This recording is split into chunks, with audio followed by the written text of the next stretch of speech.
କାହାଣୀ ସତ୍ୟର ଆଇନା। ବନ୍ଧୁଗଣ, ପୁରୁଣା ଦିନର କଥା। ଜଣେ ଯୁବକଙ୍କ ନାମ ଥିଲା ବିଶ୍ୱଜିତ। ସେ ସବୁବେଳେ ଭାବୁଥାଏ, ଆତ୍ମଜ୍ଞାନ କ'ଣ? ଆତ୍ମଜ୍ଞାନ କାହାକୁ କୁହାଯାଏ?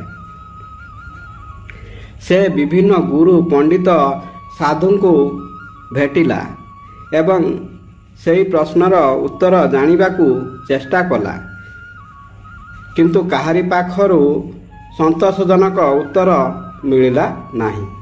ତେଣୁ ଏହି ପ୍ରଶ୍ନ ତା ପାଇଁ ବହୁତ ଜଟିଳ ଲାଗୁଥିଲା।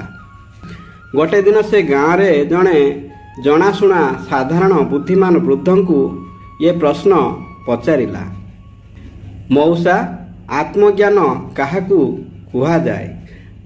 ବୃଦ୍ଧ ଜଣକ ହସି ହସି କହିଲେ, ପୁଅ, ତୁମର ମନ କ'ଣ କହୁଛି? ତୁମର ଶରୀର କ'ଣ କହୁଛି?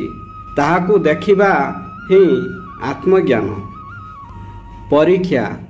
ବୃଦ୍ଧ ତାକୁ ଗୋଟିଏ ଆଇନା ଦେଇ କହିଲେ, ଦିନକୁ 3 ଥର ଏହି ଆଇନାରେ ନିଜକୁ ଦେଖ, କିନ୍ତୁ ତୁମ ମୁହଁକୁ ନୁହେଁ, ନିଜ ମନକୁ, ନିଜ କର୍ମକୁ। ବିଶ୍ୱଜିତ ଆଇନାରେ ମୁହଁ ଦେଖିଲା। ସକାଳେ ସେ ଭାବିଲା, ଆଜି ପଢ଼ିବି, କିନ୍ତୁ ଘଣ୍ଟା ଘଣ୍ଟା ଖେଳରେ ସମୟ ନଷ୍ଟ କଲା। ଆଇନାରେ ସେ ଦେଖିଲା ତାହାର କାମ ଏବଂ ଭାବନା ମେଳ ଖାଉନାହିଁ। ଦ୍ୱିପହରେ ସାଙ୍ଗ ତାକୁ ଖରାପ କଥା କହିଲେ। ସେ ରାଗିବାକୁ ଯାଉଥିଲା, କିନ୍ତୁ ଆଇନାକୁ ମନେ ପକାଇଲା। ସେ ନିଜକୁ ପଚାରିଲା, ମୁଁ କାହିଁକି ରାଗୁଛି? ରାତିରେ ସେ ବହୁତ କ୍ଳାନ୍ତ ଥିଲା, କିନ୍ତୁ ତାର ମାଆକୁ ରୋଷେଇରେ ସହାୟତା କଲା।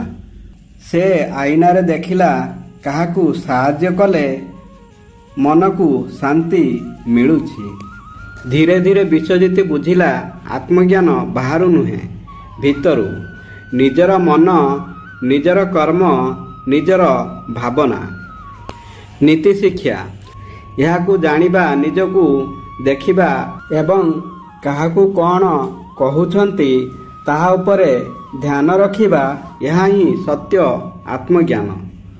ବନ୍ଧୁଗଣ, ଭିଡ଼ିଓଟି ଭଲ ଲାଗିଲେ ଭିଡ଼ିଓ ଗୋଟିଏ ଲାଇକ୍, ହାଇପ୍, ନିଜ ସାଙ୍ଗମାନଙ୍କୁ ସେୟାର କରନ୍ତୁ ଏବଂ ଆମର ସତ୍ୟ ଗାଇଡ଼ର ୟୁଟ୍ୟୁବ୍ ଚ୍ୟାନେଲକୁ ସବସ୍କ୍ରାଇବ୍ କରିବାକୁ ଭୁଲିବେନି।